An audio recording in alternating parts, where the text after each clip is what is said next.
Ahsoka Season 1 is over. I've already done a review video on every episode and for the entire season, what I liked, what I would have done differently, and all that stuff. This video is not that. This is just a celebration of the series and the moments that I loved, both big and small. This is everything I loved about Ahsoka.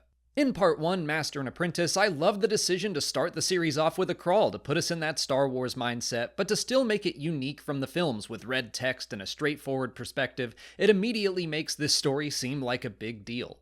Baylan's use of a Clone Wars era Eta-class shuttle as part of his disguise as a Jedi is a nice touch. Baylan and Shin's rampage through the New Republic ship is a cool introduction to their characters. The way he methodically deflects blaster bolts while Shin is more fluid and chaotic is cool. But I think I love Baylan's musical theme played with piano the most. It's haunting. I'm a sucker for ruins, and the ones we see Ahsoka explore on Arcana are no different. I love that in hindsight you can tell that they have some Night Sister connections. I also love that the planet is simply called Arcana.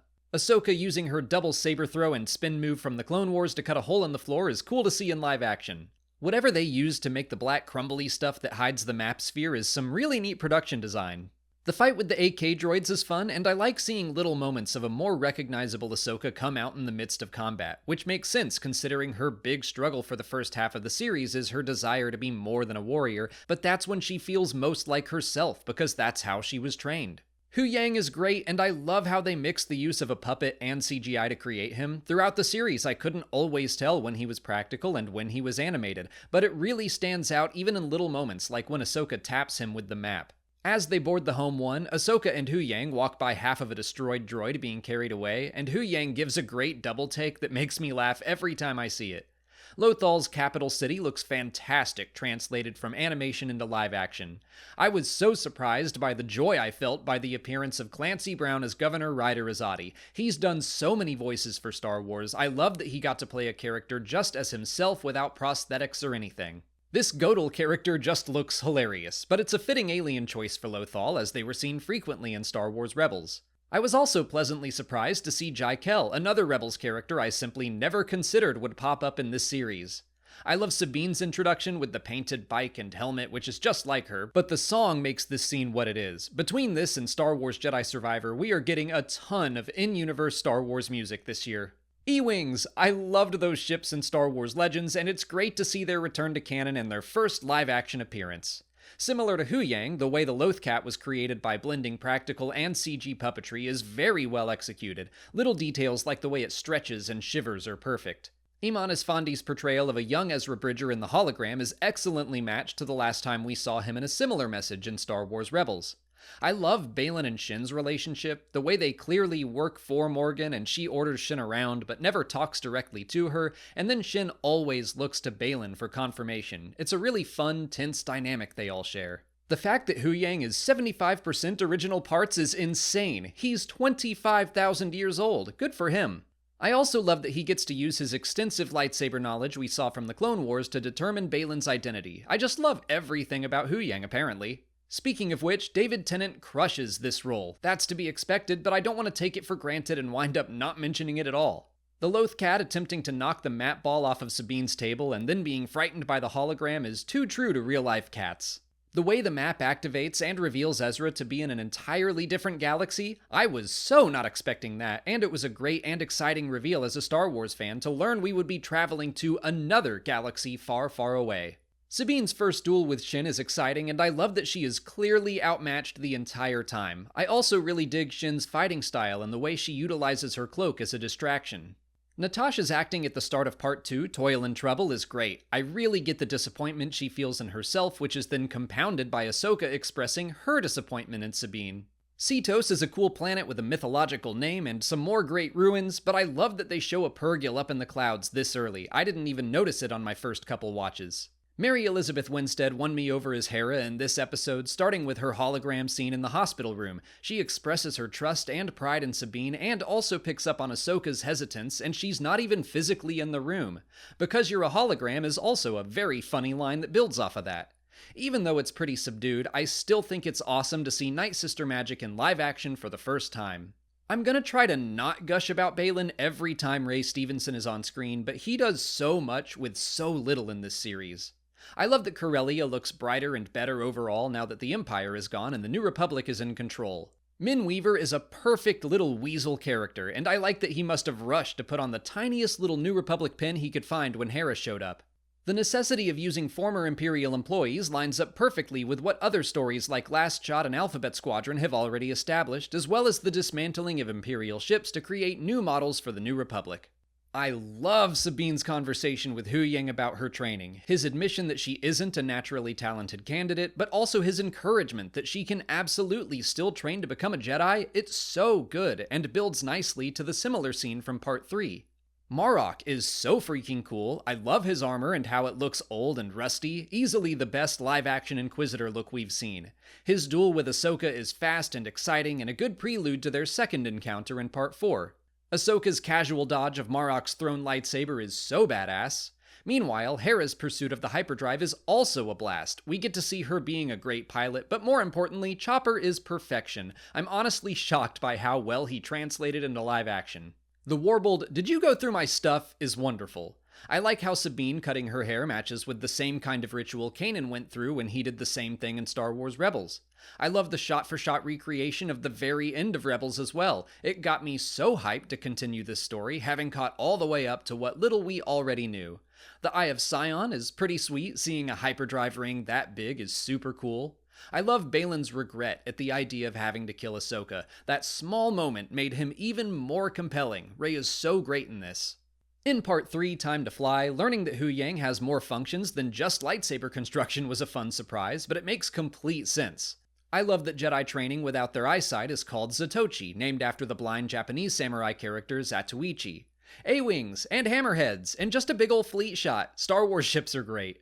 While the New Republic Senator scene is definitely frustrating, I love seeing Mon Mothma again, still played by Genevieve O'Reilly, and I feel like she fits with her Andor characterization perfectly well. I also love seeing Senator Hamato Ziono. First, Star Wars Resistance doesn't get much recognition, so I like the acknowledgement, but Ziono is a good character to introduce at this point. From what little we saw of him in Resistance, he was already suspicious. It makes complete sense he would be a political antagonist at this point. Jason Syndulla! For a second I thought they were just gonna tease his appearance again, but I'm glad he had a fairly significant role in this story. Just like the conversation between Huyang and Sabine, I love Ahsoka clearly spelling out that while natural talent is a factor in learning to use the Force, it is available to everyone. The cut back to the cup after Sabine concedes her defeat is so good. That's some simple but excellent direction from Steph Green. I love the visual and sound design of the enemy starfighters. They look and sound like World War II planes. The sound of their blaster cannons stand out to me the most. Shin and Morgan taking little jabs at one another continues their fun, hostile yet allied dynamic. Ahsoka out on the wing of her shuttle is a fantastic image, and so is her run back to the airlock as Sabine spins the ship. The chase through the pod of Purgil looks great. Honestly, most of this show looks really good. There are only a couple of moments where the volume stood out to me. In Part 4, Fallen Jedi, I like the juxtaposition of Ahsoka wondering if she can trust Sabine while Baylan puts his complete faith in Shin to achieve her goals. Sabine's blaster props are just really neat. Huyang staring out into the woods, the way his eyelids open and close, I love how that looks. And seeing him fight an HK droid is cool. He's 25,000 years old, but still kicking butt. The entire battle is great, especially Ahsoka using the Force to throw an enemy into friendly fire. It's like something out of the Star Wars Jedi games. I love finally getting to see the Ghost up close and personal in live action instead of just flying around in the background of Rogue One or The Rise of Skywalker. And of course I love seeing Carson Teva pop up. I also love that Brendan Wayne, who is usually wearing the Mandalorian's armor, gets a chance to show his face as Lieutenant Lander. I think the Cetos map ruin set is fantastic. Sometimes the volume sticks out to me, but this is an example of the exact right time to use it. The mixture of practical rocks with magical holographic maps is so cool. Shin force pushing Sabine into a tree so hard that her helmet flies off gave me a visceral reaction. I felt that in my back. The lightsaber duel between Ahsoka and Marok is really great and energetic. I remember when the spinning Inquisitor lightsabers were first revealed in Star Wars Rebels, people were iffy on it, and then got used to it. They did appear in the Obi-Wan Kenobi series, but I think this is the best it's looked in live action. Ahsoka's calm demeanor in the face of spinning death, and then timing her strike through the blades is great. It reminds me of Obi-Wan defeating Maul in Star Wars Rebels. I don't fully understand Marok's disintegration. Maybe it's Night Sister magic, maybe it's not. Maybe we'll never find out. Whatever the case, I think it's weird and cool and I love it. I love that we see a shot of Balin and his hood is down as Morgan leaves him, then seconds later he's got it up while he waits for Ahsoka, so he must have put it up just so he could dramatically remove it again, which is so silly but in the right Star Warsy way, like all the times we see Anakin or Darth Vader being needlessly over the top. I love Balin's disappointment when Ahsoka pulls out her lightsaber. He is such a compelling character who will definitely use violence to achieve what he wants, but it's not necessarily his first choice. Their duel is also great as they test one another with various strikes and stances to see what their enemy will do. I like the unique setting of Balin trying to keep Ahsoka from getting the map and the heavy swings of his lightsaber that are terrifying. I love that Shin reflexively throws herself back thinking she's about to be force-pushed by Sabine during their fight. And I love that she is completely unprepared for Sabine to use her wrist rocket, similar to how she used other Mandalorian gadgets to mimic the Force while she trained with the Darksaber. I like that Balin's mentions of Anakin and then her misunderstanding of Sabine's death sends Ahsoka into her darker impulses for a moment. The scene between Balin and Sabine is fantastic and tense. I absolutely did not expect her to join Balin, not like she goes full dark side or wants to join him, and I understand why she does, but it was still a shock to me. The shot of the Eye of Sion flying through the clouds into space is simply beautiful. It just makes me happy that Paul Sun-Hyung Lee gets to deliver a classic pilot line like lock S-foils in attack position. Knowing how much of a fan he is, I'm sure he was geeking out over getting to say that. The jump into hyperspace looks awesome and unique, which makes sense for a trip to a whole different galaxy. The transition from the waves of Cetos into the waves of the Force in the World Between Worlds is so creative. Peter Ramsey did a phenomenal job directing this episode. I love the way the World Between Worlds looks in live action, a little different from its original appearance in Star Wars Rebels, but still very cool, and I'm over the moon that a whole new side of the Star Wars fandom got to experience it for the first time. Obviously, I love Hayden Christensen's return to playing Anakin Skywalker again. In Part 5, Shadow Warrior, it's weird to say that I love seeing sad Huyang, but the image of him sadly holding Sabine's helmet, wishing his friends had listened to him is definitely emotionally effective. Anakin and Ahsoka's opening lines together are perfect, with Anakin casually saying his Padawan looks old. It goes without saying, but Hayden Christensen is phenomenal in this episode. He hasn't missed a beat since 2005. The acting, the fight choreography, stepping into the Clone Wars version of the character, the armor, the hair, there's nothing I can say that hasn't already been said, but Hayden deserves all the praise in the world. I also have to admit that even though I have conflicted feelings about de-aging and deep-faking and all that, young Anakin looks insanely good here. I assume it's a combination of makeup and digital effects, but the team responsible knocked it out of the park. I love Carson's little call-out of Senator Organa. It's a nice detail that Leia would be invested in the search for Ezra, since she did meet him after all. I love that Jason isn't just along for the ride on the mission to Cetos. He is instrumental in finding Ahsoka. After waiting for even the smallest details about him since 2018, it's great that he gets such a significant moment helping his mom feel the truth. And then Huyang providing an information dump about Kanan Jarrus to Carson and his exasperated, "Okay" response, that is perfect and one of my favorite comedic beats of this series. The transition for Ahsoka into the Clone Wars era is so cool. Ariana Greenblatt did an incredible job portraying the adult version of the character stuck in her past. The three scenes quickly and efficiently summarize some of her important character beats for those that never saw the series, like the time her orders led to the deaths of several clones under her command. Seeing Padawan Ahsoka in live action really drove home for me how messed up the Clone Wars was for young Jedi. In animation, I think there was more of a disconnect for me fully understanding Ahsoka's age, but seeing a literal teenager acting as a commander in a war hit me differently. It also helps drive home the point that while, of course, Anakin's love for Padme was a good way for Palpatine to sink his hooks into the man, there were many facets to his downfall, and the downfall of the Jedi. Acting as warriors instead of peacekeepers can easily give way to further darkness.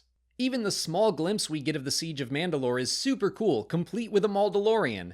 And of course, it's lovely to see Rex, even if it's helmet on and for a small amount of screen time. Same with the orange-helmeted clones of the 332nd Company. Anakin/Vader's little shrug as he stomps out of the fog and flashes into Vader is sick. I love how quickly you can see Ahsoka's change in demeanor after her rescue. She's smiling and hugging Jason and immediately seeing things more optimistically, which of course leads to her bonkers plan to hitch a ride with the Purrgil. First of all, the Ahsoka the White outfit looks wonderful in all its glory. The scene looks amazing. I don't know if it's the volume or green screen or what, but I love how it looks. And finally, I was expecting our heroes to use the Purrgil to reach Thrawn's galaxy, but I thought maybe they would hitch a ride or follow them somehow. Actually being swallowed up by a whale? Insane, but in a way that I love.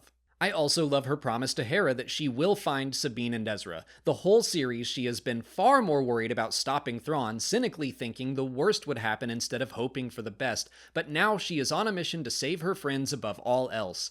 And I love that she has no idea if the Purrgil will take her where she needs to go. She is once again placing her faith in the Force. She is returning to the core of Jedi training and philosophy outside of being a warrior. In Far, Far Away, I love that Hu Yang marvels at traveling intergalactically inside a Purrgil. He's over 25,000 years old, and there's still new things for him to experience. The joke of Ahsoka having a favorite of the 3 parts to the history of the galaxy is a fun play on Star Wars fans. The fact that the ring around Peridia is made up of space whale bones is insanely cool. The little shuttle that pops off the side of the Eye of Sion was a neat touch. I love that the tower they land on looks like it could be straight out of Lord of the Rings. It matches Minas Tirith and Orthanc at the same time. The last thing I was expecting to find here was Night Sisters, but I pumped my fist seeing the Great Mothers for the first time, just like Mother Talzin appeared in the Clone Wars. And I love that they're named after the Greek fates. I have had a blast diving into the many mythological inspirations within this series. The scene between Shin and Baylan at the top of the tower is fantastic. Ray Stevenson continues to rock, and I love that just like Ahsoka, he is acting out of faith. He doesn't know for sure if what he wants is on Peridia, he's just following myths himself. But it reminds me of Ahsoka's line in Star Wars Rebels, "There's always a bit of truth in legends." Thrawn's live-action introduction goes so hard. I loved seeing the Chimera complete with the design on the bottom, as well as the rest of the very beat-up ship. The army of night troopers looks great with Enoch at their lead. His armor design is so cool, and even though we didn't get a ton of him in this episode, I'm thrilled he's played by Wes Chatham, who played my favorite character in The Expanse. And of course, there's Thrawn himself, walking down the hangar with his theme from Star Wars Rebels. His voice is phenomenal, of course, because it's still Lars Mikkelsen, and that voice makes the character for me. I love Enoch's encouragement to Sabine to die well. That's probably the nicest thing you could expect a stormtrooper to say. It's wild to me that the production team included 2 Easter eggs to the Star Wars Jedi games and the Zepho. There are runes on the temple that connect back to runes seen in Zepho tombs, and the script written above the door references Kujet, who made his tomb on Dathomir. As a huge fan of those games, those were super fun to see. The scene between Sabine and the Howler is really cute and lighthearted, which is more than welcome. The little noti creatures are also wonderful. They feel like something straight out of the sillier episodes of the Clone Wars or Star Wars Rebels, and I like that this kind of thing will still work in live action. Let's talk about another Shin and Baylan scene. I love Skull dismissing Ezra as what he calls a Boken Jedi, which I interpret to be his attempt at an insult. I also love that Shin seems to be unclear in her identity or purpose under her master. She thinks she's a Jedi, and he rebukes her for that, but shouldn't she know what he intends for her? This episode really showed the cracks in their relationship. Ezra's live-action introduction worked very well for me. It's kinda silly that he's just casually leaning there. I would definitely be crying and hugging Sabine, desperate to leave, but I do love how quickly and easily they fall back into their banter like they haven't missed a beat. Iman Esfandi crushes his scenes, and his costume looks great too. His cocky, "Hey, it worked, didn't it?" and then going on to make sure that his plan did in fact work is a great little moment. In Part 7, Dreams and Madness, Harrison Dula's hearing at the start has some wonderful moments. First, shout out to Nelson Lee who plays Senator Ziono. The character is completely slimy and hateable, which means Lee is doing a great job. Even though he doesn't get any lines, it's fun seeing Akbar in the scene. 3PO's appearance was also very fun. I basically groaned with joy as that annoying protocol droid shuffled in. I also love how transparent Leia's plan to get Hera out of trouble is, and Mon Mothma's willingness to go along with it. Chopper's response to 3PO being called a mere droid is hilarious. If I didn't already know Ziono survived the destruction of Hosnian Prime, I would have assumed the little astromech murdered him at some point. Fans who haven't watched Rebels still don't fully know how completely murderous Chopper can be. I love that Paul Sun-Hyung Lee gets to continue living his best Star Wars nerd life, casually having a chat with one of the franchise's most famous characters. It's so cool even getting a live-action mention of Asajj Ventress. Rosario is great in this episode, and I love the moment where she sighs and admits that Anakin was a good master. David Tennant is also wonderful as he grows increasingly exasperated with Ahsoka while she teases him. I love that we get to see how Thrawn handles situations differently from most Imperials. We've seen Darth Vader throw countless lives away to find the Millennium Falcon in an asteroid field, but Thrawn is unwilling to throw away the lives of his soldiers so casually. And I like that there are some hints to his past with Anakin, even if it's all kept very vague. I love the little caravan of Noti traveling around. I already liked the crab people, but this episode made me realize how scared I was that any of them would get hurt. Ezra's surprised reaction to learning Sabine was being trained by Ahsoka is funny and feels right for those two characters, but I also like his acknowledgement of her training with the Darksaber in Star Wars Rebels.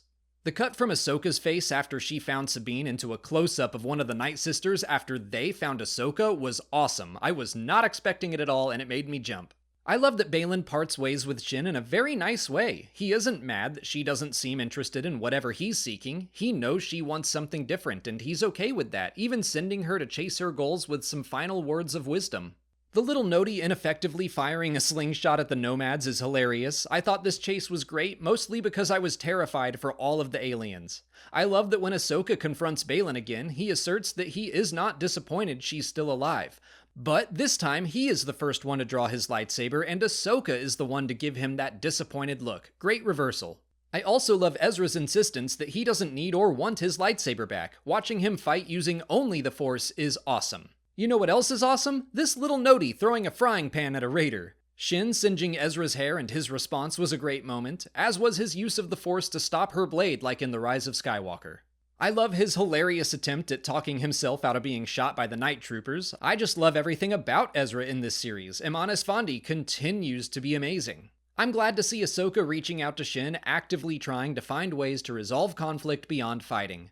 Her reunion with Sabine and Ezra is great. I love that she doesn't get mad at Sabine for what happened on Cetos, and I love her laugh as she hugs Ezra. In the season finale, The Jedi, the Witch, and the Warlord, I loved seeing Morgan go through the same ritual that Asajj Ventress did in the Clone Wars, and it was super cool seeing her get the black markings burned onto her face. I also liked the inclusion of the Blade of Talzin. It's like she leveled up her D&D character and got a new magic item. As much as I loved Ezra fighting without a lightsaber, the scene of Huyang bickering with a fully grown Jedi as they try to build a lightsaber together was super fun and surprisingly emotional. Ezra having a match of Kanan's emitter is a really nice touch. I like that Thrawn took volunteers among his night troopers rather than forcing his soldiers to do anything spooky without their knowledge, just another way of showing he is different from most Imperial officers. The Noti shocking itself while repairing the Jedi shovel and Huyang telling Ahsoka, "Do not wait for me," gave me a good laugh. "There will be no negotiating with the apprentice of Anakin Skywalker" was an excellent Thrawn line. Watching Jedi riding wolves as they attempt to break into a witch's fortress while a Star Destroyer rains hellfire on them was a fantastic action sequence. The flash of frustration and anger on Thrawn's face when they all survived was perfect. I love the resurrection of the Night Troopers. The Night Sisters chanting together was chilling, but this is just another one of those obscure Star Wars things from books I never thought would actually be on screen, but here it is, happening in a way that makes sense for the show, and the fact that it happened in October is great. Morgan Elsbeth's duel with Ahsoka is awesome. I enjoyed her slow fight with Ahsoka in the Mandalorian episode The Jedi, but I'm glad Diana Lee and Osanto got to really cut loose with some fun and fast choreography against the hero of the series. I love that the Death Troopers were also zombies, and apparently have been for some time. Sabine blasting open the helmets of one of them to see its rotting jaws was pulpy and fun and gross. Ezra and Sabine recreating the same kind of jump Ezra and Kanan used to do all the time in Star Wars Rebels was a great touch. Obviously, I figured Ahsoka would survive her fight with Morgan, but I was pretty shocked one of her lightsabers was destroyed. There's also something about these shots that I assume are on the volume that look really great to me. Morgan's death was fast and surprising. I love the little look the Night Sisters give to Thrawn when he orders the destruction of their fortress. I'm so glad the Grand Admiral explicitly says he knew Anakin, the strongest connection back to the Thrawn books the series has given us so far. Seeing Morai again was a great mystical tease. I'm surprised we didn't see her more throughout the season. Of course, that's not the only big tease we got. Seeing Baylan looking out at something while standing on statues of the Mortis gods was awesome. I was in the middle of laughing at the fact that we were seeing the Star Wars version of the Argonath from Lord of the Rings, and then I freaked out at what the statues actually were. Seeing Dathomir in live action, even if it was just from orbit, was exciting. I love that planet, and it's another fun connection back to Legends, because a different Imperial warlord set up a base there and made an alliance with some witches in the courtship of Princess Leia. The music in this final montage was phenomenal, the Kyners always crush it, and something about this piece made these scenes feel like watching the ending of Season 2 of Star Wars Rebels. I don't love everything about how Ezra reunites with Hera, but I do love him gently placing his hand on Chopper's head. And I love that we end the season with Ahsoka seeing her master once again. Not as a flashback, hologram, or vision in the Force, it's him. She has accepted the good parts of her master that still live on through her. It all feels like a good parallel to the ending of the Obi-Wan Kenobi series as well. The music here, with Ahsoka's theme swelling and then building to a new composition for the credits, has given me chills every time I watch it. Throughout this series, the Kyners did amazing work. And that brings us to the end of the season and everything I loved about it. What moments, big or small, did you love in Ahsoka? Let me know in the comments. If you haven't already, please like this video, subscribe to the channel for even more Ahsoka coverage, follow us on our socials, and consider checking out our Patreon page. As always, thanks for watching, and may the Force be with you.